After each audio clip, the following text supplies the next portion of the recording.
नमस्कार दोस्तों, NLM education में आपका हार्दिक अभिनंदन है, स्वागत है। मित्रों, हम हर सोमवार को आपसे मिलते हैं, तो मेरा पहले तो सबको नमस्कार, वंदन, और बड़े बूढ़ों को भी मेरा वंदन, और प्यारे बच्चों को नमस्कार और प्यार। तो मित्रों, आज हम करेंगे पश्चिमी विचारकों के क्वेश्चन के बारे में करेंगे। बहुत सारे बच्चे जुड़ रहे हैं, तो आप निरंतर जुड़ते जाइए, ज़्यादा से ज़्यादा लोगों को शेयर करिए ताकि ज़्यादा से ज़्यादा लोग जुड़ सकें। जुड़ना ही मेन उद्देश्य है, तभी कहीं ना कहीं हमारी मेहनत का, हम लोग जो मिलकर मेहनत कर रहे हैं उसकी सफलता का परिणाम हमें मिल पाएगा। तो पहले तो ज़्यादा से ज़्यादा लोग जुड़े जाइए। बहुत सारे लोग नमस्कार बोल रहे हैं, राम सिंह जी तो नमस्कार, और भी बच्चे बोल रहे हैं कि राज कक्कड़ जी नमस्कार, गुड इवनिंग, सबको मेरा गुड इवनिंग। तो मित्रों, आप ज़्यादा से ज़्यादा लोग पहले लोग जुड़िए और इसको शेयर कीजिए। जो नहीं जुड़ रहा उसको जोड़ने की कोशिश कीजिए। जब पॉलिटिकल साइंस लिया है फिर जुड़ने में क्या ऐतराज़ है।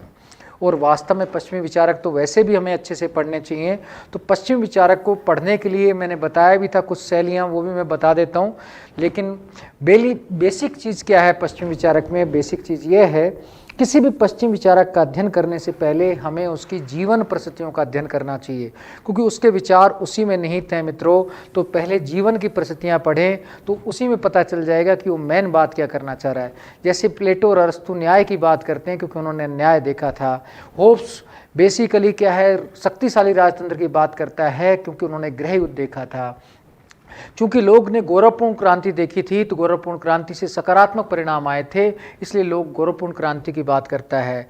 मार्क्स ने पूंजीवाद के नकारात्मक परिणाम देखे थे, इसलिए वो समाजवाद की बात करते हैं। तो इसी प्रकार से पश्चिम विचारक हमें देखने हैं। तो मैं कुछ क्वेश्चन करा रहा हूँ, क्वेश्चन आप धीरे धीरे समझने की कोशिश करना, मैं आपको बताता भी चलूँगा। चलो निकालते हैं अपना जो है पिटारा, धीरे धीरे निकालते हैं। तो पहला क्वेश्चन है, भीड़ शब्द का सर्वप्रथम प्रयोग करने वाले विद्वान हैं। तो आपके सामने 4 ऑप्शन है मित्रों। पहला ऑप्शन है ए मैकियावली, देखिए ए मैकियावली, बी होब्स, सी डनिंग, डी जर्मी बेंथम। तो बताइए जल्दी से, क्लिक कीजिए किसके अनुसार क्या। कुछ बच्चे बी बता रहे हैं, कुछ डी बता रहे हैं, जल्दी से बताइए। देखिए जी कितने क्लिक करते हैं, देखिए कौन सा क्या क्लिक करता है। जल्दी जल्दी कीजिए मित्रों, और ज़्यादा से ज़्यादा लोगों को जोड़ने की कोशिश कीजिए। लाइक तो ठीक है आप कर देना, लेकिन शेयर करते रहा करो। अगर शेयर नहीं करेंगे, ज़्यादा लोग नहीं जुड़ेंगे, तो देखो मेरी मेहनत में भी थोड़ी कमी हो जाती। ज़्यादा लोग जुड़ेंगे तो मैं अच्छे क्वेश्चन लेके आऊँगा। ये भी अच्छा क्वेश्चन है कि भीड़ शब्द का सर्वप्रथम प्रयोग किसने किया। भीड़ को अंग्रेजी में मल्टीट्यूड बोलते हैं। क्या बोलते हैं? मल्टीट्यूड। मल्टीट्यूड, मल्टीट्यूड, भीड़, भीड़ शब्द का प्रयोग किसने किया? तो ऑप्शन 4 हैं, ए मैकियावली, बी होब्स, सी डनिंग, डी जर्मी बेंथम। तो वास्तव में इसका आंसर है मैकियावली है। तो मैकियावली ने कब किया था, क्यों किया था, किस संदर्भ में किया था, मैं वो भी बता देता हूँ। ये मेनली सावरनोला घटना से संबंधित है। किससे संबंधित है? सावरनोला। आप जानते हैं कि मैकियावली इटालियन विचारक है और इटली के फ्लोरेंस गणराज्य से जुड़ा हुआ है, और फ्लोरेंस गणराज्य में उस समय शासक सावरनोला था। लेकिन जैसे ही फ्लोरेंस पर विदेशी आक्रमण हुआ, तो आक्रमण के बाद वहाँ की जनता के साथ लूटपाट की विदेशी सैनिकों ने। तो उसके बाद क्या है, बेसिकली चूंकि वो सावरनोला ईसाई मत से ज़्यादा प्रभावित था, ईसाईयत के प्रभाव में था, चर्च के प्रभाव में था, तो चर्च वालों ने उल्टा आरोप लगा दिया कि बेसिकली सावरनोला ने कहीं ना कहीं पूजा पाठ अच्छे से नहीं किए है, इसलिए ईसा मसीह रक्षा करने के लिए नहीं आए और तुम्हारा शोषण हो गया। तो आम जनता ने पादरियों के साथ मिलकर सावरनोला शासक को जिंदा जला डाला था। तो ये भीड़ जो थी वही, और आज भी भीड़ है, कहीं ना कहीं भीड़ कुछ भी कर देती है नकारात्मक। तो भीड़ शब्द का सर्वप्रथम राजनीति विज्ञान में प्रयोग करने वाले विद्वान निकालो मैकियावली हैं। तो इनका पूरा नाम भी ध्यान रखना है, निकालो लुई बर्नेडो डई मैकियावली है। क्या है? निकालो लुई बर्नेडो डई मैकियावली है। तो इनका मैकियावली के बारे में पता रहना चाहिए आपको। मैकियावली शक्ति राजनीति का जनक भी कहते हैं इन्हें। ये नैतिकता के दोहरे मापदंड भी देते हैं। तो ये सारी बातें भी आपको ध्यान में आ जानी चाहिए। चलो मित्रों, अब हम दूसरे क्वेश्चन पर करते हैं। तो जीतू शर्मा जी को भी गुड इवनिंग, और बहुत सारे बच्चे गुड इवनिंग बोल रहे हैं, तो सबको मेरा गुड इवनिंग। और मेरा सबसे रिक्वेस्ट यही है कि आप लोग ज़्यादा से ज़्यादा लोगों को शेयर कीजिए। नरेंद्र जी को, कालाराम जी को, शशि मीणा जी को, कनक जी को, रामतावर जी को, शिवेश को, पवन को, राजेश को, संदीप, इंद्रजीत, नरेश कुमार, रविंद्र, दिनेश, दिलीप सिंह, राजेंद्र, आकाश, सुरेंद्र, मुकेश, अशोक, जीतू शर्मा, शिवकेश, सभी को मेरा गुड इवनिंग और नमस्कार। बहुत अच्छा है, आप सबको जोड़िए। मैं तो कहता हूँ पॉलिटिकल साइंस छोटे छोटे बच्चों को भी सिखा दीजिए और थोड़ा मम्मी पापा को भी सिखा दीजिए, क्योंकि राजनीति तो वास्तव में सीखनी चाहिए। तो अब दूसरा क्वेश्चन क्या है वो आपको ध्यान से सुनना है। प्लेटो अपनी पुस्तक माइंड एंड सोसाइटी में बल और चातुर्य की अवधारणा लेते हैं, किससे प्रभावित होकर लेते हैं? ए जॉन क्लेमेटिनस से, जे होलकर से, निकालो मैकियावली से, स्किनर से। तो जल्दी से इसका आंसर बताइए। देखो क्या है कि प्लेटो का नाम तो आपने सुना हो, मैं इतने प्लेटो के बारे में बताता हूँ, आप विकल्प बताइए। प्लेटो की जो माइंड एंड सोसाइटी किताब है 1916 की है। प्लेटो अभिजनवादी विचारक है। कैसा विचारक है? एलिट क्लास पर बल देने वाला। तो बेसिकली प्लेटो कहता भी है कि चाहे लोकतंत्र हो, चाहे कोई भी शासन प्रणाली हो, उसमें अभिजन वर्ग का शासन रहता है। किसका शासन रहता है? अभिजन वर्ग का। ये कहते भी हैं समाज दो भागों में बटा रहता है। कौन कहते हैं? प्लेटो। एक अभिजन, एक गैर अभिजन। एक तो अभिजन है, अभिजन का मतलब है उच्च वर्ग। क्या मतलब है? उच्च वर्ग। और ये आज के संदर्भ में प्रासंगिक है मित्रों, ध्यान से देखना। दूसरा है गैर अभिजन, यानी कि आम जनता। क्या है? आम जनता। तो प्लेटो कहता है चूंकि अभिजन वर्ग के पास ये बल और चातुर्य का लक्षण पाया जाता है, बल का मतलब है सैनिक शक्ति, चातुर्य का मतलब है अंगगणित का ज्ञान, तो कहता है इसलिए अपने आप को शासन में बनाए रखता है और आम जनता को शासन से दूर रखता है। फिर बेसिकली आगे भी प्लेटो कहता है ये अभिजन वर्ग भी दो प्रकार का होता है, सत्ताधारी और गैर सत्ताधारी। सत्ताधारी और गैर सत्ताधारी। तो फिर प्लेटो कहता है शासन इन दोनों के बीच में घूमता रहता है, कभी सत्ताधारी कभी गैर सत्ताधारी, कभी सत्ताधारी कभी गैर सत्ताधारी। शासन कहता है चक्रीय रूप से इनके बीच में घूमता रहता है, जिसे नाम देता है परिसंचरण का सिद्धांत। सत्ताधारी में आप देख सकते हैं गहलोत जी हैं हमारे सीएम साहब, गैर सत्ताधारी में वसुंधरा जी हैं। अब फिर कभी गहलोत जी कभी वसुंधरा जी, यही शासन चलता रहेगा। कभी मोदी जी, कभी कांग्रेस की एलिट क्लास जी, कहता है आम जनता नहीं भाग लेती है। तो ये किसने कहा था? प्लेटो ने पूरी बातें की थी, बल चातुर्य। लेकिन वो किससे प्रभावित था? वो निकालो मैकियावली से प्रभावित होकर देता है। तो इसका आंसर मित्रों हो जाएगा सी। क्या हो जाएगा? सी। ये आपको ध्यान रखना है। मैकियावली कहता है शासक को जब वो शक्ति पर आधारित सफलता के सूत्र देता है प्रिंस के 18वें अध्याय में, तब वो कहता भी है शासक को शेर लोमड़ी वाली नीति अपनानी चाहिए। शेर का मतलब है बल वाली नीति, लोमड़ी का मतलब है चातुर्य वाली नीति अपनानी चाहिए। तो इसका आंसर हो जाएगा सी। तो क्लियर है मित्रों, ये आपको ध्यान में रखना है। लेकिन मित्रों थोड़ा लाइक कीजिए, शेयर कीजिए, ताकि ज़्यादा से ज़्यादा लोग जुड़ सकें।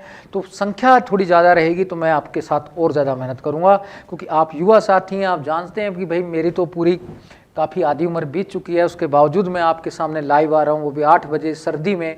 लेकिन फिर भी आप अगर शेयर करने में कतराएंगे तो कैसे काम चलेगा? तो शेयर तो करते रहिए। मैं ये नहीं कह रहा कि मैं आपको फ्री में करा रहा हूँ, कोई चार्ज नहीं लूँगा, लेकिन आप ऐप जरूर डाउनलोड कर लेना। मेरा ये वादा भी है कि मेरी ऐप पर भी ये फ्री में ही होंगे। मैं आपसे टेस्ट सीरीज का चार्ज नहीं लूँगा। मेरी ऐप का नाम है ईडी शर्मा NLM। तो इसको आप डाउनलोड कर लेना तो ज़्यादा अच्छा है। और इसमें PDF भी इसी पर मिल जाएगी। आपको जितने भी टेस्ट कराऊंगा उनकी PDF और आंसर आपको वहाँ पर मिल जाएगा। राज जी को, रामेश्वर जी को, मनोज जी को, खेमराज जी को, कन्हैया लाल जी को, तुलसी राम जी को, रेखा जी को, सबको मेरा गुड इवनिंग, सभी को नमस्कार। बस एक रिक्वेस्ट है, आप शेयर कीजिए, ज़्यादा से ज़्यादा लोगों को जोड़िए। मैं अगला क्वेश्चन लेता हूँ, इतने आप शेयर कीजिए। अब यह है क्वेश्चन है, निकालो इस्माइल ए बायोग्राफी 2000 पुस्तक के लेखक कौन हैं? तो आप बताइए जल्दी से। 4 ऑप्शन है, विरलियो मार्जियो, B स्किनर, C कैथरीन जुकरेट और D में है स्किनर तथा प्राइस। तो मित्रों अब इसमें थोड़ा सा मैं बता देता हूँ कि इसमें जो कैथरीन जुकरेट है वो तो किताब लिखती हैं मैकियावेलियन पॉलिटिक्स। जो स्किनर तथा प्राइस हैं ये तो प्रिंस का आधुनिक युग में अनुवाद करते हैं। प्रिंस पुस्तक जो मैकियावेली की पुस्तक है उसका आधुनिक युग में अनुवाद कौन करते हैं? स्किनर तथा प्राइस करते हैं। 1988 में इन्होंने अनुवाद किया था। कैथरीन जुकरेट जो है मैकियावेलियन पॉलिटिक्स पुस्तक लिखती है। और जो स्किनर है तो यही है, क्वांटिन स्किनर हैं। तो आप जानते हैं कहीं ना कहीं ये परंपरावादी हैं। तो स्किनर ने भी ऐसा नहीं लिखा। ये किताब जो है, अब बताइए जल्दी से ABCD में, इसका आंसर हो जाएगा A। इस किताब के लेखक जनक हैं विरलियो मार्चियो, तो ये भी आप ध्यान रखना। ये पहले कई क्वेश्चन आ चुका है परीक्षाओं में, तो वैसे भी इसको ध्यान में रखना है। अब आगे देखते हैं बेटा, मैकियावली पॉलिटिक्स पुस्तक के लेखक कौन है? विंटरबिट हैं, जीबी बोटाजी हैं, कैथरीन जुकरेट हैं, क्वांटिन स्किनर हैं। भाई क्वांटिन स्किनर तो ऐसा लिखते नहीं है, क्वांटिन स्किनर जो है वो तो प्रिंस का अनुवाद करते हैं और कुछ वैसी किताबें लिखते हैं मैकियावली पर, और विंटरबिट भी नहीं है, तो जीबी बोटाजी भी नहीं है। तो इसका आंसर क्या होगा, जल्दी से सोच के बताओ। ए में विंटरबिट है, बी में जीबी बोटाजी है, सी में कैथरीन जुकरेट है, डी में क्वांटिन स्किनर है। जल्दी से ऑप्शन दीजिए मित्रों कि थोड़ा सा बताइए क्या आंसर है। आप बताएंगे तभी तो थोड़ा अच्छा लगेगा, तो बताइए जल्दी से, टाइप कीजिए। कुछ बच्चे बी बता रहे हैं, कुछ सी भी बता रहे हैं, तो इसका आंसर हो जाएगा सी, कैथरीन जुकरेट। तो ये आपको ध्यान में रखना है, तो इसमें थोड़ा आनंद लेते ध्यान रखना। तो मैकियावली पॉलिटिक्स के लेखक कौन है? कैथरीन जुकरेट हैं, जो हाल में ही ये किताब लिखती हैं। तो ये बेसिकली आपको पता रहना चाहिए, क्योंकि कुछ आधुनिकता वाले क्वेश्चन आना शुरू हुए हैं, तो ध्यान रखना। तथ्य ध्यान रखने, लेकिन तथ्य वही ध्यान रखने जिनका सोर्स हो, जिन तथ्यों का सोर्स नहीं है, किसने क्या कहा, बिना मतलब ही कुछ लोग किताब लिख रहे हैं आजकल, इसने ये कहा, इसने कहा, ऐसे बना दिया पॉलिटिकल साइंस को जैसे कि वो कचरा शास्त्र हो। पॉलिटिकल साइंस है, विज्ञान है, तो ये ध्यान रखना है। इसमें एक सिस्टम है, वैज्ञानिकता है, इसमें हर क्वेश्चन आपको नेट पे मिलेगा, तो वही क्वेश्चन करना है बेटा। वैसा क्वेश्चन नहीं करना है जो मन गढ़ंत क्वेश्चन हो। आगे चलिए, द लाइफ ऑफ निकालो मैकियावली पुस्तक के लेखक कौन हैं? जो निकालो मैकियावली का यानी कि अध्ययन करते हैं, तो उसमें ए ऑप्शन है रॉबर्ट रिडोल्फी, बी में है कैथरीन जुकरेट, सी में स्किनर, डी में हंस बेरान। तो चार ऑप्शन है आपके सामने, जल्दी से बताइए। देखो मित्रों, कौन बताएगा कि द लाइफ ऑफ निकालो मैकियावली, ये पुस्तक का अध्ययन कौन करते हैं, यानी कि मैकियावली की लाइफ के बारे में रिसर्च कौन करते हैं, मैकियावली के जीवन लेखक कौन हैं? एक ही क्वेश्चन हो गया, तो जल्दी से मित्रों बताइए। तो कुछ लोग बी बता रहे हैं, कुछ लोग सी बता रहे हैं, लेकिन इसका आंसर होगा मित्रों ए, रॉबर्ट रिडोल्फी। तो ये जीवन लेखक भी हैं, मैकियावली के बारे में अध्ययन भी करते हैं। तो मैकियावली के बारे में तो आप जानते ही हैं कि मैकियावली को शक्ति राजनीति का जनक, राजनीति और नैतिकता का पृथक करने वाला विचारक, और शासक को शक्ति पर आधारित सफलता का सूत्र देने वाला विचारक, और कुछ विचारक इसे अपने युग का शिशु भी कहते हैं। अपने युग का शिशु कौन कहता है मैकियावली को, वो भी ध्यान में रखना है कि बारकर कहते हैं। और प्रथम आधुनिक विचारक मैक्सी ने कहा है, और दोनों किसने कहा है? वो डनिंग ने कहा है। तो वो ध्यान में रखना है, छोटी छोटी बातें मित्रों सब पता रहनी चाहिए। तो आगे चलते हैं मित्रों, छठा नंबर, नैतिकता के दोहरे मापदंड की संकल्पना कौन देता है? अब ये दोहरे मापदंड की संकल्पना आ गया नैतिकता के, तो मैं कुछ और बताता हूं, इतने आप ऑप्शन देखिए इसमें। ए निकालो मैकियावली, बी थॉमस एक्विनास, सी फ्रांज फैनन और पोप गैल्सियस। देखो मित्रों, आपको ध्यान है कि पोप गैल्सियस तो दो तलवारों का सिद्धांत देते हैं, दो तलवारों का सिद्धांत। आप जानते हैं मित्रों, आप बहुत इंटेलिजेंट हैं, मुझे मालूम है, तो ये तो आंसर होगा नहीं, ये तो पहले नहीं होगा। फ्रांज फैनन दोहरी चेतना का सिद्धांत देते हैं, तो ये भी नहीं होगा। ये दोहरी चेतना देते हैं, कहते हैं निग्रो लोगों में, आज अमेरिका में रह रहे निग्रो लोगों में दोहरी चेतना है, एक तो अफ्रीका की चेतना, एक अमेरिका की चेतना, तो ये भी दोहरे मापदंड का नहीं होगा। थॉमस एक्विनास दोहरे प्रभाव का सिद्धांत देते हैं, ये दोहरे प्रभाव का सिद्धांत देते हैं। अब बचाए क्या? निकालो मैकियावली। तो नैतिकता के दोहरे मापदंड की संकल्पना निकालो मैकियावली देते हैं। कहते हैं शासक की नैतिकता तो शक्ति का अर्जन करना है, जनता की नैतिकता शासक की आज्ञा पालन करना है। तो इसका आंसर हो जाएगा ए, निकालो मैकियावली। क्लियर है? तो ठीक है मित्रों, ये ध्यान रखने। अब आगे क्वेश्चन चलते हैं। सभी को मेरा गुड इवनिंग, नमस्कार। लेकिन बेटा शेयर भी करते रहिए, साथ पे यहाँ पर निगाह भी बनाइए, अर्जुन की तरह चिड़िया की आंख पर निगाह डालिए। बार बार इस समय पानी पीना, खाना खाना, खाना खा रहे हैं तो खाना खाते खाते देखिए, लेकिन देखते रहिए मित्रों। मैकियावली अपने का शिशु और प्रथम आधुनिक विचारक दोनों हैं। ये कथन किसका है? ए डनिंग, बी सी वाहन, सी स्किनर और डी हंस बेरान। तो मित्रों मैंने अभी बताया भी आपको, ये कथन डनिंग का है। ये किसका कथन है? डनिंग का है। तो डनिंग के बारे में आपको पता है, ये दोनों चीजें कहता है मैकियावली अपने का शिशु और प्रथम आधुनिक विचारक दोनों हैं। आगे चलते हैं मित्रों। विधायक की विधि का निर्माता है। मैकियावली का एक कथन समर्थन करता है सकारात्मक कानून का, संवैधानिक कानून का, परंपरागत कानून का, ईश्वरीय कानून का। चार ऑप्शन है, जल्दी से बताइए कि बेसिकली क्या है। संवैधानिक कानून तो क्या होता है? जो संविधान में दिया गया होता है। परंपरागत कानून क्या है? रीति रिवाज पर आधारित। ईश्वरीय कानून जो धार्मिक ग्रंथों में दिया होता है। और सकारात्मक कानून क्या होता है? जो शासक के आदेश से बनता है। कैसे बनता है? शासक के आदेश से बनता है। तो शासक के आदेश से बनता है। तो शासक को क्या कह रहा है मैं क्या बोली यहाँ? विधायक। शासक क्या है? विधायक। तो यानी कि इसमें क्वेश्चन का आंसर क्या हो जाएगा? सकारात्मक कानून। इसके माध्यम से मैं क्या बोली? सकारात्मक कानून का समर्थन करता है। ये आपको ध्यान में रखना है। बहुत अच्छे से कहा। अब अगला क्वेश्चन देखते हैं। अनुदारवादी दल समर्थन नहीं करता है। समर्थन नहीं करता है, पहले क्वेश्चन ध्यान रखना है कि नहीं है इसमें। राजतंत्र का तो समर्थन करता है अनुदारवादी दल, चर्च का समर्थन करता है, लॉर्ड सभा का भी समर्थन करता है कि लॉर्ड सभा का भी समर्थन करता है। समर्थन किसका नहीं करता? मंत्रिपरिषद का। ये आपको ध्यान रखना है। अब मित्रों एक बात और ध्यान रखनी है।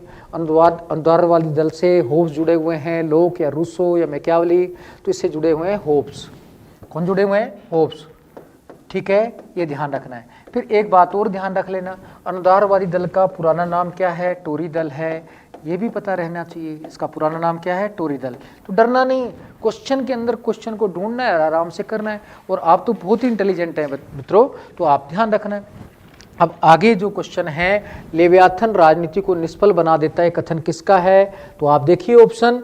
इतने में कुछ बच्चों का सब नमस्कार बोल रहे हैं। अशोक जी, सीमा जी, संतोष जी, मुकेश जी, शिवकेश जी, सरोज जी, निजाम जी, राजेंद्र सिंह जी, खेमराज जी, केसी राठौड़ जी, किरोड़ीलाल जी, आकाश जी, आलाराम जी, सुनीता जी, मेघा जी, गंगा चौधरी जी, राजेश जी, नीम राम रामा जी, मुकेश कुमार जी, नरेंद्र, राजेंद्र, सभी को मेरा गुड इवनिंग और नमस्कार। और सभी से निवेदन है कि आप ज़्यादा से ज़्यादा शेयर और लाइक करें ताकि ज़्यादा से ज़्यादा बच्चों को आप जोड़िए। एक तरफ तो आप कहते हैं कि सर कोचिंग करना बड़ा मुश्किल हो गया है, कुछ धन के कारण समस्याएं आ रही हैं, कुछ दूरी के कारण समस्याएं आ रही हैं, तो मित्रों कम से कम लाइव क्लास से जुड़ के करो। अब यहाँ मैं पेमेंट की बात भी नहीं कर रहा, मैंने बोल दिया आपसे कि टेस्ट फ्री हैं तो फ्री हैं, लेकिन आप जुड़ेंगे तभी तो फ्री है। आप जुड़ेंगे नहीं तो फिर मैं भी वही शांत हो जाऊंगा। तो आप ज़्यादा से ज़्यादा क्या है कि इसमें जुड़ने का काम कीजिए बस। अगर आपकी भीड़ दिखाई देगी तो मैं वास्तव में राजनीति विज्ञान का विद्वान हूँ। कम लोगों को पढ़ाना, कम लोगों के लिए मेहनत करना तो थोड़ा सा दिक्कत आती है। सबके साथ, आपके साथ भी होगा, मेरे साथ भी। अगर आप अच्छे से जुड़ेंगे तो मैं क्वेश्चन भी अच्छे लाऊंगा, अगली बार और अच्छे लाऊंगा। लेवियाथन राजनीति को निष्फल बना देता है, कथन किसका है? सी वहान का, ब्रेमहिल का, व्हाइट हॉल का, क्लेरेंडन। क्लेरेंडन के बारे में तो आपको पता है। लेवियाथन पुस्तक किसकी है? पहले ये ध्यान रखना है, थॉमस होब्स की है। 1651 में लिखी गई थी, मेन रचना है उसकी थॉमस होब्स की।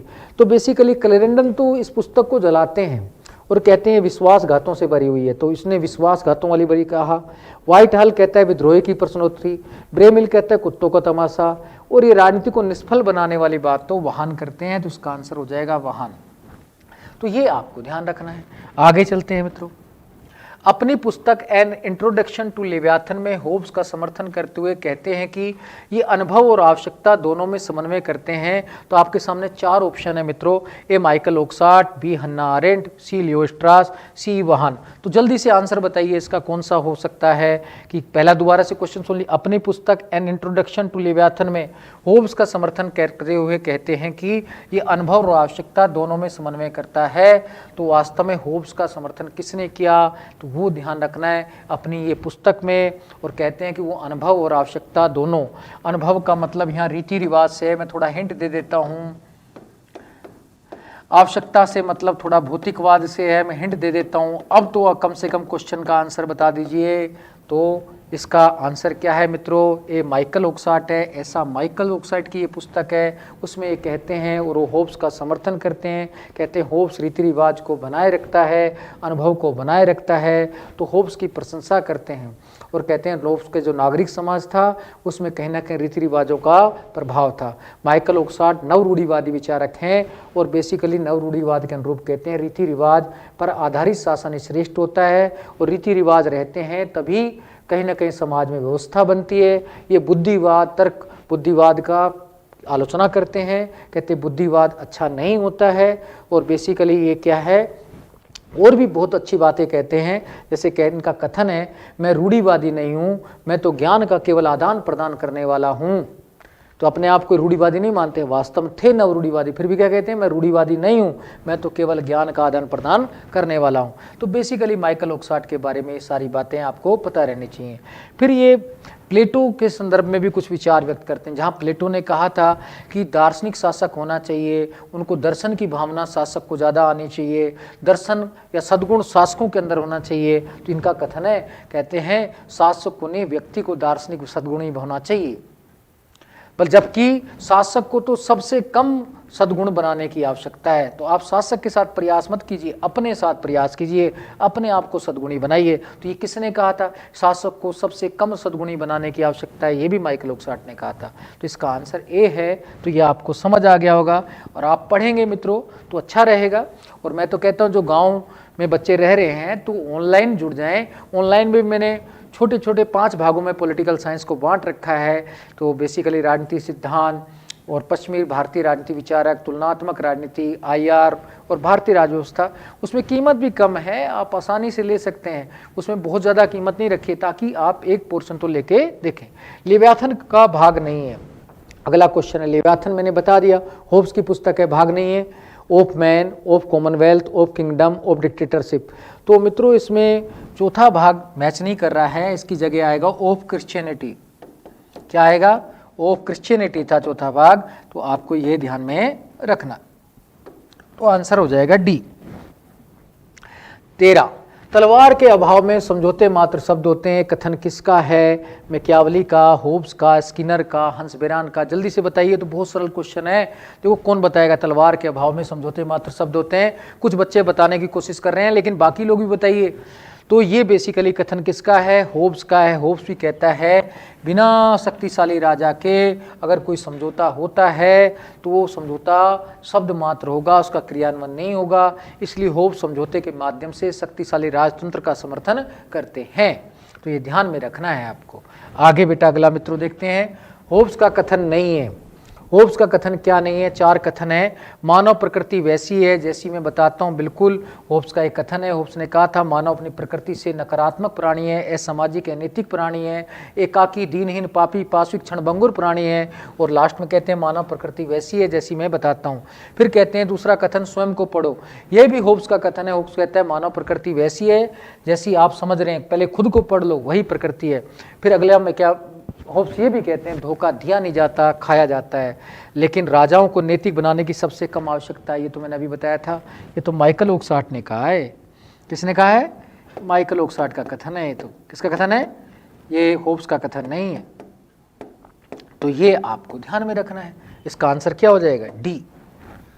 इसमें कोई दिक्कत है नहीं, बिल्कुल आप बहुत इंटेलिजेंट बच्चे हैं, आपने कर लिए 14 क्वेश्चन, ठीक है ना। अब 15वां देखते हैं, होब्स प्राकृतिक अवस्था के बारे में विचार व्यक्त नहीं करता, फिर नहीं है, ठीक है ना। तो जानते हैं होब्स ने गृहयुद्ध की अवस्था का चित्रण लेवियाथन पुस्तक में गृहयुद्ध के माध्यम से ही प्राकृतिक अवस्था को चित्रित किया। यानी कि प्राकृतिक अवस्था का मतलब क्या है, गृहयुद्ध की अवस्था। जो इंग्लैंड में गृहयुद्ध चल रहा था होब्स के समय, उसी का चित्रण करता है। पहली विशेषता क्या बताता है, प्राक सामाजिक, प्राक राजनीतिक, ये तो बताई थी। निरंतर तनाव युद्ध की अवस्था, कहता है बिल्कुल निरंतर तनाव युद्ध था, क्योंकि इसके 3 कारण भी बताता है, यश, प्रतिस्पर्धा और भय। नैतिकता का अभाव था, ये भी सही था, लेकिन प्राकृतिक कानून के अनुसार नैतिकता प्रभावी थी नहीं। प्राकृतिक कानून प्रचलित तो थे, 19 प्रकार भी बताता है, लेकिन प्रभावी नहीं थे, ये कहता है। तो उसका आंसर हो जाएगा डी। मित्रों क्लियर है कॉन्सेप्ट। अब आप आंसर को थोड़ा देखना है, होब्स को थोड़ा देखना है, थोड़ा पढ़कर देखना है तो समझ आएगा।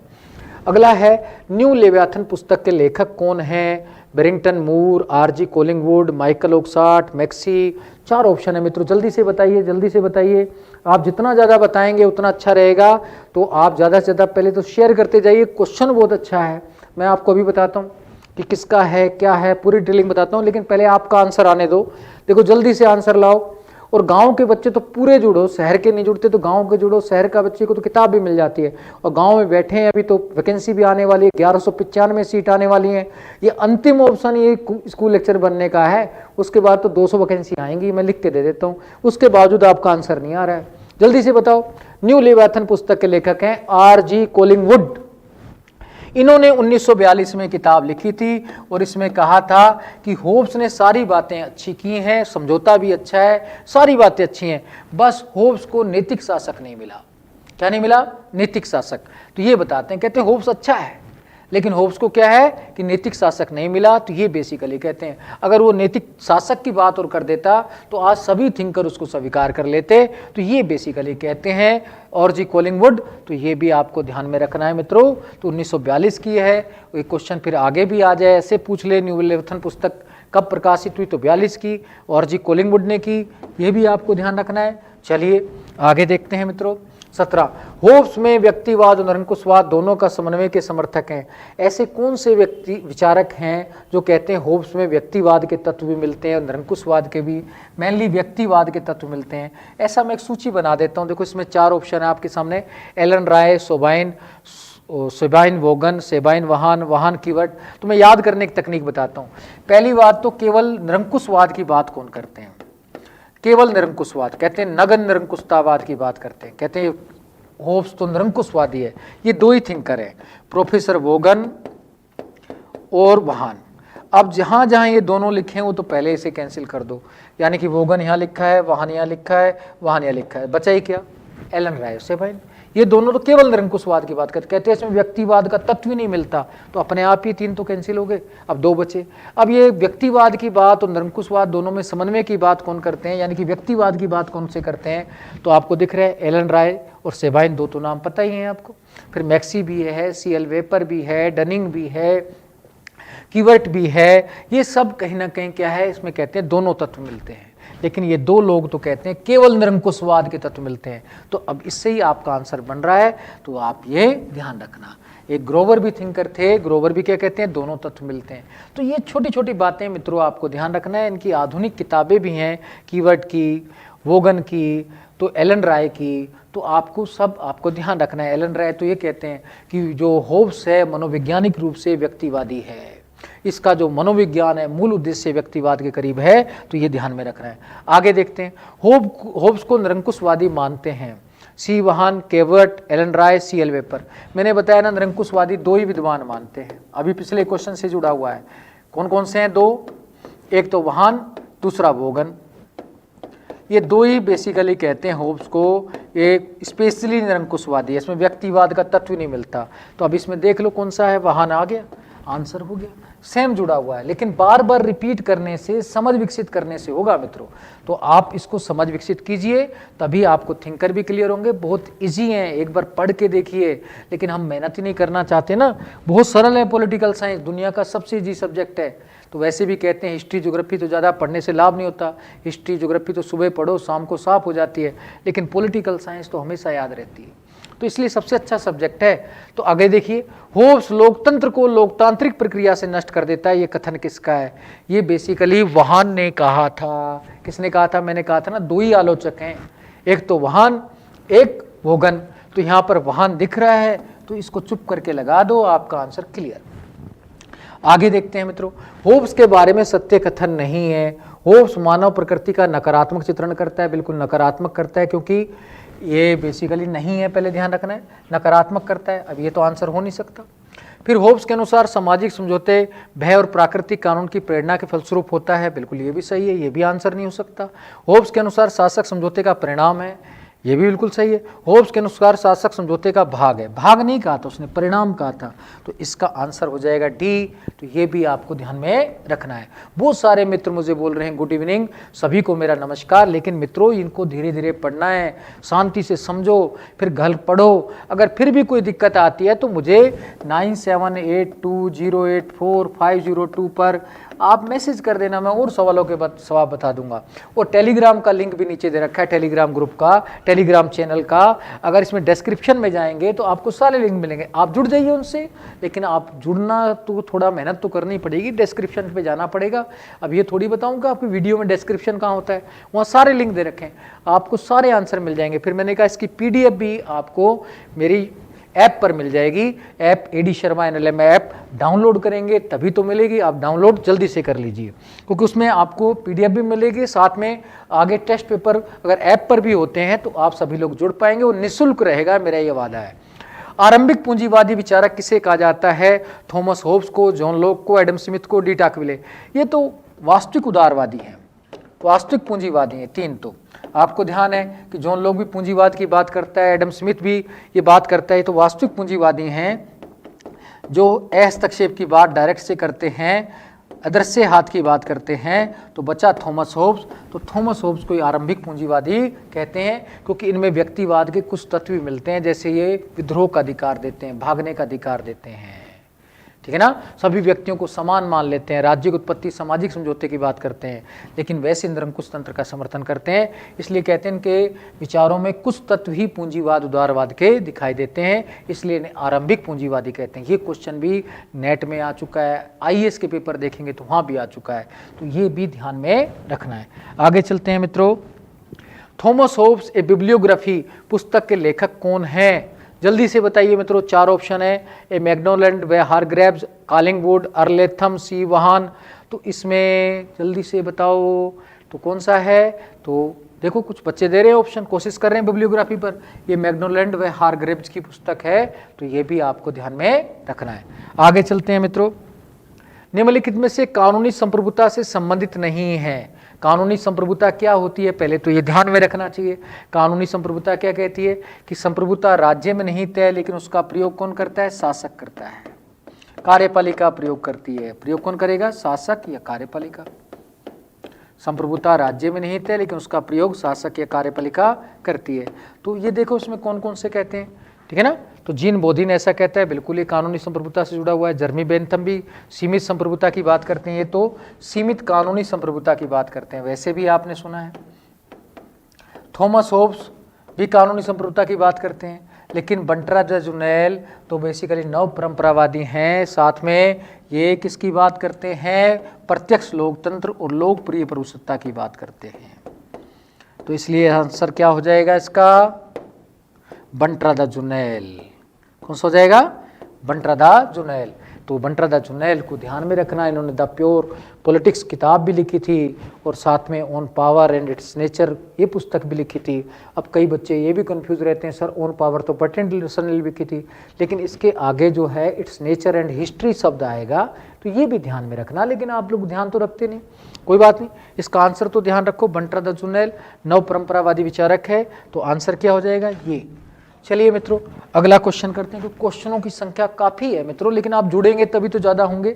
अब पता नहीं आप किस गति से शेयर कर रहे हैं, ज़्यादा से ज़्यादा लोगों को जोड़ते जाइए। निम्न में से सुमेलित नहीं है। कानूनी संप्रभुता थॉमस होब्स, बिल्कुल ये तो सही है, नहीं पूछा है, लेकिन ये तो आंसर हो नहीं सकता। राजनीतिक संप्रभुता का जनक जो लोक है, लोकप्रिय संप्रभुता का रूसो है, बहुलवादी संप्रभुता का डायसी, ये नहीं है। डायसी तो कानूनी संप्रभुता की बात करता है। अब इनके बारे में बता देता हूँ, आप परेशान ना हो। कानूनी संप्रभुता के अनुसार जो संप्रभुता है वो राज्य में नहीं तय, लेकिन उसका प्रयोग कार्यपालिका करती है। राजनीतिक संप्रभुता के अनुसार कि बेसिकली संप्रभुता राज्य में नहीं तय, लेकिन उसका प्रयोग संसद करती है। कौन करती है? प्रयोग संसद।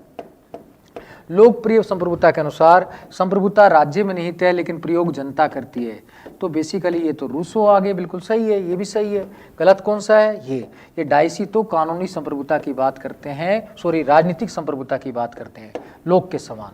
किसके समान? लोक के समान। तो राजनीतिक संप्रभुता के बहुत सारे विचारक हैं, ध्यान रखना। डायसी किस में आएंगे? राजनीतिक में। इसके लिए सॉरी, ठीक है ना। तो आप ध्यान रखना, डायसी, गिलक्राइस्ट, लिकोक, गार्नर, ये सब राजनीतिक संप्रभुता से जुड़े हुए हैं। तो इसका क्या है? ये गलत हो गया, तो ये आंसर भी हो गया। तो ये आपको ध्यान में रखना है, ठीक है। तो इस तरीके से इसको पढ़ना है, संप्रभुता की टेबल बनानी है, फिर अच्छे से मित्रों करना है। तो आप इसको टेबल भी बनाऊंगा, लेकिन मैं यूट्यूब चैनल पर मैंने संप्रभुता वाला टॉपिक डाला भी है, लेकिन वीडियो देखना आपका काम है। और फिर भी दिक्कत आए तो मैं वीडियो बना भी दूंगा, लेकिन आप थोड़ा सा जुड़ने पर ध्यान दीजिए। त्रिभुज के 3 कोणों का मान चतुर्भुज के 2 कोणों के बराबर होता है, लेकिन व्यवहारिक राजनीति में त्रिभुज को ही स्वीकार किया जाता है। होब्स का कथन ये बल देता है सर्वोच्चता पर, अधेयता पर, अविभाज्यता पर, विचारों के नियंत्रण पर। तो जल्दी से बताइए मित्रों इसका आंसर क्या होगा? सर्वोच्चता की बात है, क्योंकि त्रिभुज में सर्वोच्चता रहती है, चतुर्भुज में विभाजन रहता है।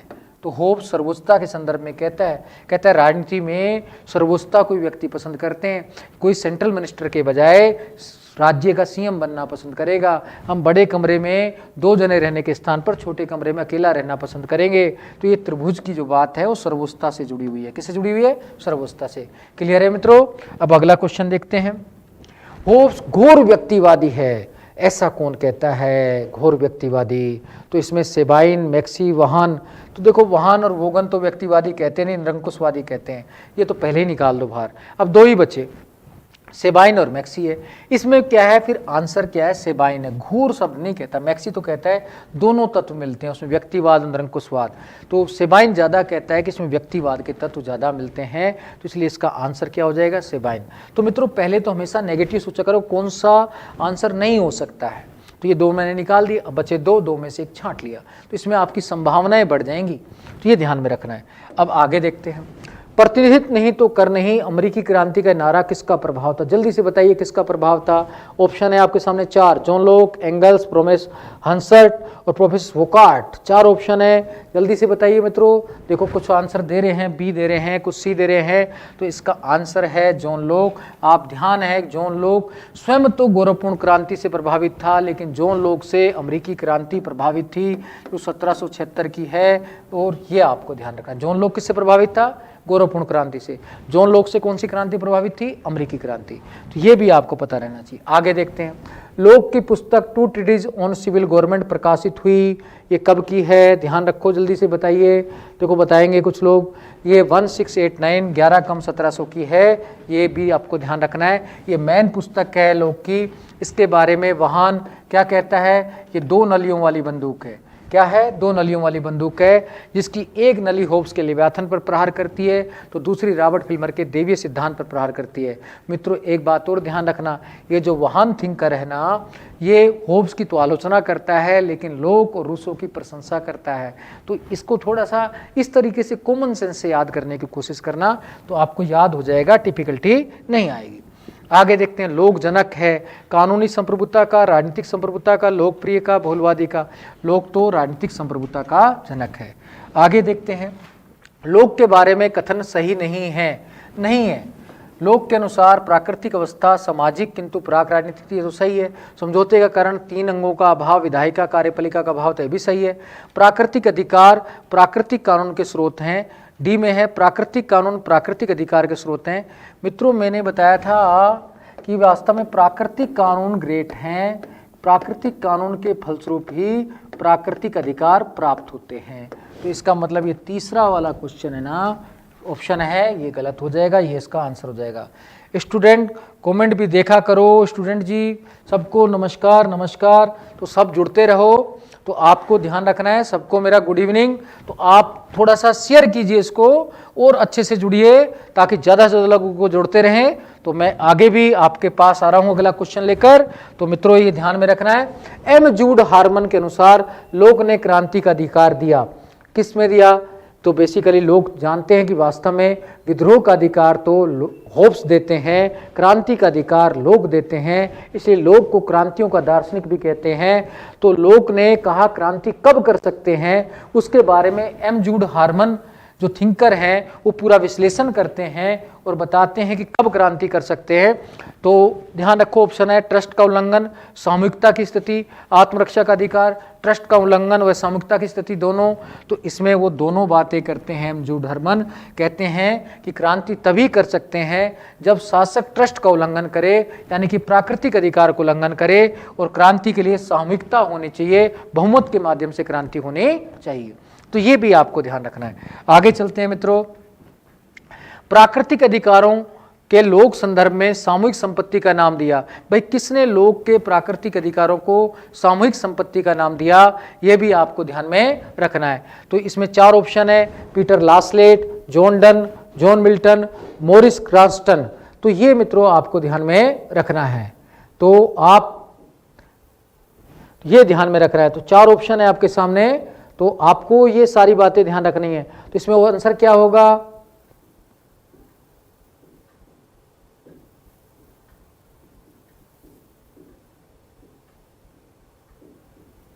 ठीक है ना? तो ये सारी चीजें ध्यान रखनी है। ठीक है ना मित्रों? तो आपको ये सारी बातें ध्यान में रखनी है। बिल्कुल सही है। तो आपके सामने काफी बच्चे कह रहे हैं, तो इसका आंसर हो जाएगा पीटर लास्लेट। क्या हो जाएगा? पीटर लास्लेट। तो पीटर लास्लेट सामूहिक संपत्ति का नाम देता है। तो ये मित्रों ये बात क्लियर होनी चाहिए। अब अगला क्वेश्चन भी हम देखते हैं।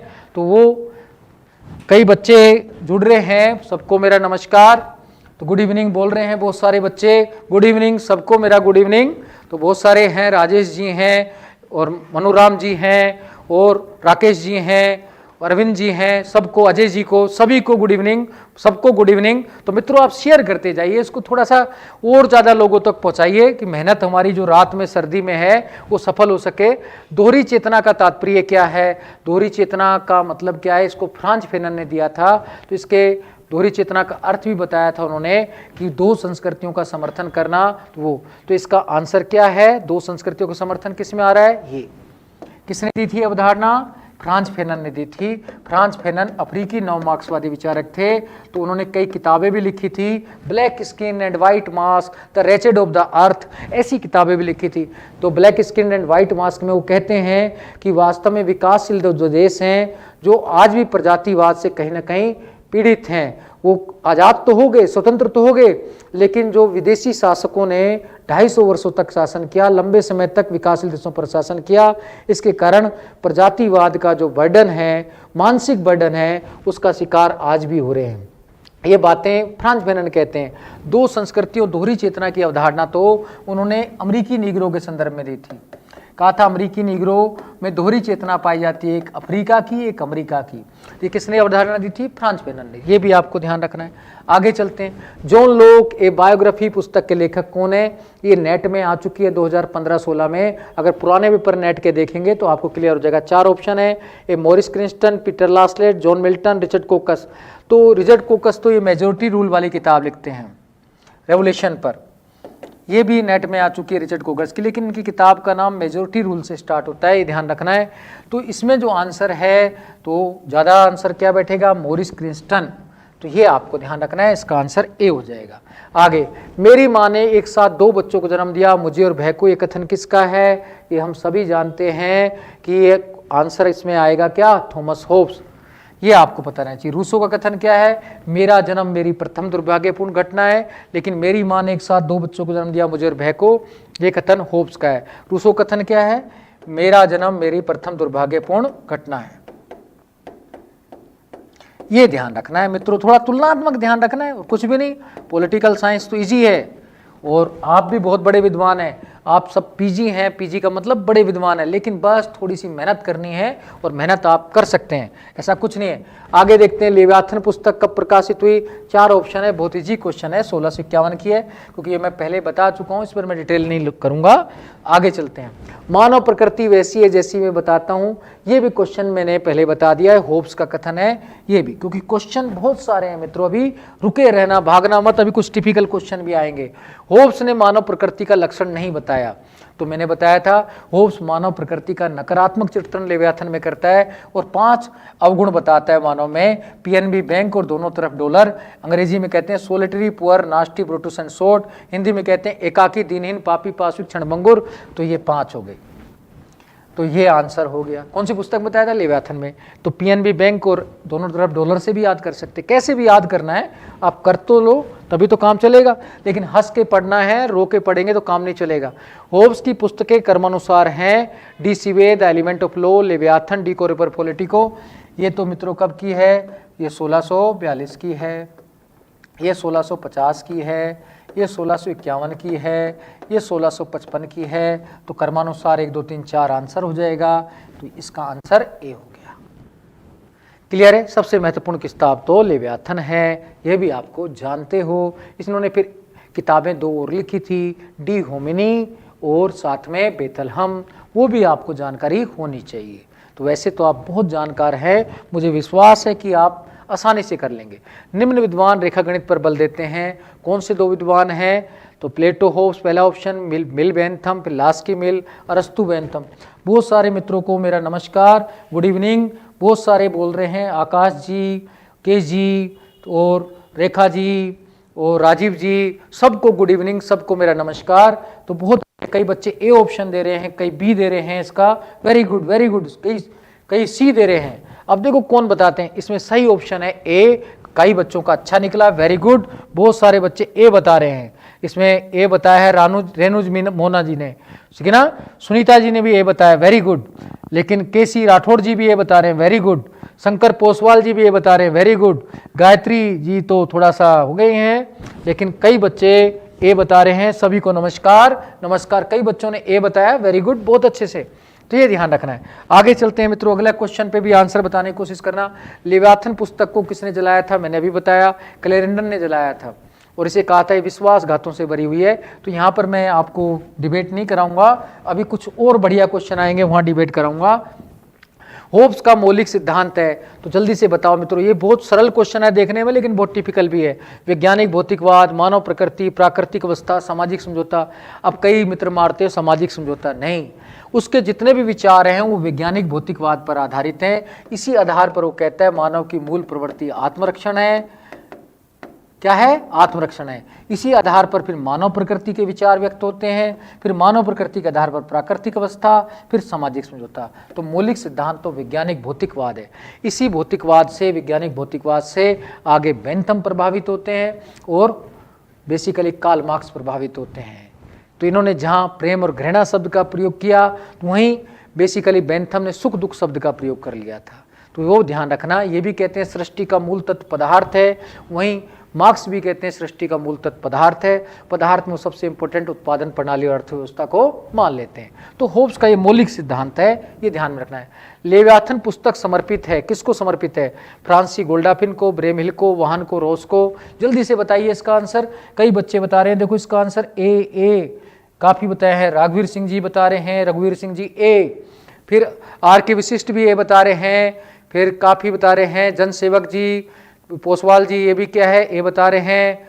तो वेरी गुड, ए बताया काफी बच्चों ने, वेरी गुड।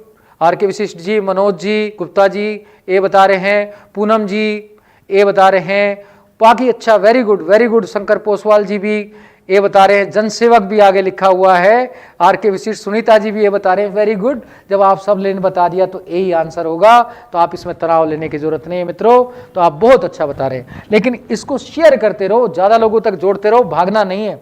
भागता पीठ दिखाना गलत होता है।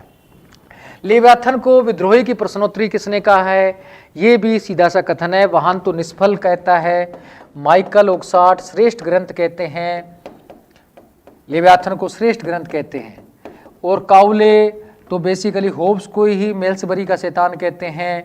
तो ये तो आंसर होगा नहीं, तो इसका आंसर फिर व्हाइट हॉल ही है, ये आपको ध्यान में रखना है। वाहन ने क्या कहा था, लेवियाथन निष्फल बना देता है। माइकल ओक्सफर्ड क्या कहता है, श्रेष्ठ ग्रंथ है। काउले क्या कहता है, होब्स मेल्सबरी का शैतान है। तो इसमें आंसर ए ही है, ये भी आपको ध्यान रखना है। अब ये क्वेश्चन बहुत अच्छा है, ये असिस्टेंट प्रोफेसर में भी इस बार आया था। अब इसको जो करेगा मैं उसे विद्वान मानूंगा। देखो इसमें ऑप्शन देना, देखो कौटिल्य और मैकियावली में अंतर नहीं करते, अपितु दोनों में समानता मानते हैं कि दोनों राज्य की रक्षा व विस्तार पर बल देते हैं, जबकि कुछ आधारभूत अंतर मानते हैं, निम्न विद्वान अंतर मानते हैं। अब कौन कहते हैं कि मैकियावली और कौटिल्य में समानता है और कौन कहते हैं अंतर है, और इसमें क्वेश्चन पूछा जा रहा है अंतर वाला। अब ये इंग्लिश का हिंदी ट्रांसलेशन हुआ तो कुछ अटपटा सा हुआ। अब इसमें बता दो कि अंतर कौन से मानते। 4 ऑप्शन है आपके सामने, ए जीबी बोटाजी, ए हिलब्रेंट, फिर विंटरविट्ज, फिर है टेलीरोड। जल्दी से बताओ मित्रों, इसका बताएंगे तो आपको विद्वान मानूंगा। देखो ये तो इसमें है थोड़ा सा, कुछ बच्चे डी बता रहे हैं, वेरी गुड, कुछ D D D, very good. Rekha Meena ji, very good. Rajesh ji, ठीक है ना। जनसेवक पोसवाल जी ए बताया, चलो गलत कर दिया। कुछ बी बता रहे हैं, तो देखो जल्दी से देखो मित्रों। कुछ कुमार मुकेश जी डी बता रहे हैं, वेरी गुड। विकास श्रीवास्तव जी डी बता रहे हैं, very good. Kumar Mukesh G D बता रहे हैं, और आकाश जी बिल्कुल, पुरोहित जी डी बता रहे हैं, वेरी गुड। अरविंद त्रिपाठी जी, रघुवीर सिंह जी डी बता रहे हैं, बिल्कुल सही है। संदीप झांझरिया जी डी बता रहे हैं, बिल्कुल सही है। तो डी बता रहे हैं।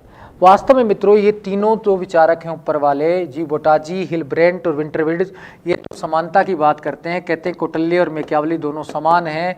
टेलीरोड और अमर्त्य सेन ये दोनों भिन्नता की बात करते हैं। तो ये ध्यान में रख लेना, ये अंतर करते हैं। क्या करते हैं, अंतर। अब आपको क्लियर हो जाना चाहिए ये समानता की बात, ये अंतर की बात, अब कॉन्सेप्ट क्लियर हो जाना चाहिए। अब चाहे प्रोफेसर का पेपर हो, चाहे किसी का भी हो, चाहे पूरे प्रोफेसर का आ जाए, आप डरना नहीं चाहिए, सरल क्वेश्चन रहते हैं। इस बार असिस्टेंट प्रोफेसर में कोई डिफिकल्टी नहीं थी, लेकिन बिना मतलब पढ़े तो है नहीं, कोविड चल रहा था, घर डरे रहे और क्वेश्चन हुआ नहीं। अब अगला देखो बेटा, जी.बी. बोटाजी की पुस्तक है, अब देखो ये उसी से जुड़ा हुआ है पिछले क्वेश्चन से। पैरा सोसिरी डी निकालो मैकियावली ईडिन ग्रेसिया कोटलिए टूसीडाइड कब प्रकाशित हुई? पहली बात तो यही क्वेश्चन पूछ सकता है, जी.बी. बोटाजी की पुस्तक का नाम क्या है? अब ये पुस्तक ध्यान रख लो, ठीक है ना। परेसु सोरी डी निकालो मैकियावली ईडिन ग्रेसिया कोटलिए टूसीडाइड, ये पुस्तक जो है पूछ रहा है कब प्रकाशित हुई। देखो इसमें तो आप बताएंगे तब मानेंगे, 14 में 15 60 73 नया क्वेश्चन है। देखो अब इसमें बताओ, तुक्का मत लगवाना, पता है तो बताना, नहीं तो रहने देना। अब मुझे नहीं लग रहा आपको पता है, देखो गलत गलत बता रहे, आप कुछ ए बता रहे हैं, कुछ बी बता रहे हैं, तो बताओ जल्दी बताओ, शाबाश। देखो बताना ही बंद कर दिया, चुप हो गए सारे। ये है 1914 की है, मैं बता देता हूँ, इसका आंसर ए है। लेकिन इस किताब को याद करना बहुत इंपॉर्टेंट है, 46 और 47 क्वेश्चन दोनों ही इंपॉर्टेंट है। इनका स्क्रीनशॉट ले लेना, नहीं तो मैं कहता हूँ ना ऐप पर जाना, ऐप पर पूरी पीडीएफ मिलेगी आपको इसकी। तो इसमें ये दोनों क्वेश्चन तो विशेषकर तैयार करके ही रखना। NLM ऐप डाउनलोड करो और इसमें पीडीएफ उसके सामान्य वाले फोल्डर में नीचे जाएंगे, आपको सब क्वेश्चनों की पीडीएफ मिलेगी। आप टेंशन मत लेना, लेकिन इसकी पीडीएफ में ये क्वेश्चन जरूर नोट कर लेना। चलो मित्रों आगे चलते हैं। मैकियावली मॉडर्न यूरोपीय अवतार पुस्तक के लेखक कौन है? ये भी मैं सीधे सीधे बता देता हूँ कि इसमें भी है टिटोनिया सूजा, क्योंकि आप टिटोनिया सूजा ने ये किताब लिखी थी मैकियावली मॉडर्न यूरोपीय अवतार, ठीक है ना। तो ये भी आप ध्यान रख लेना, थोड़ा सा मेमोरी वाला क्वेश्चन है लेकिन इंपॉर्टेंट है।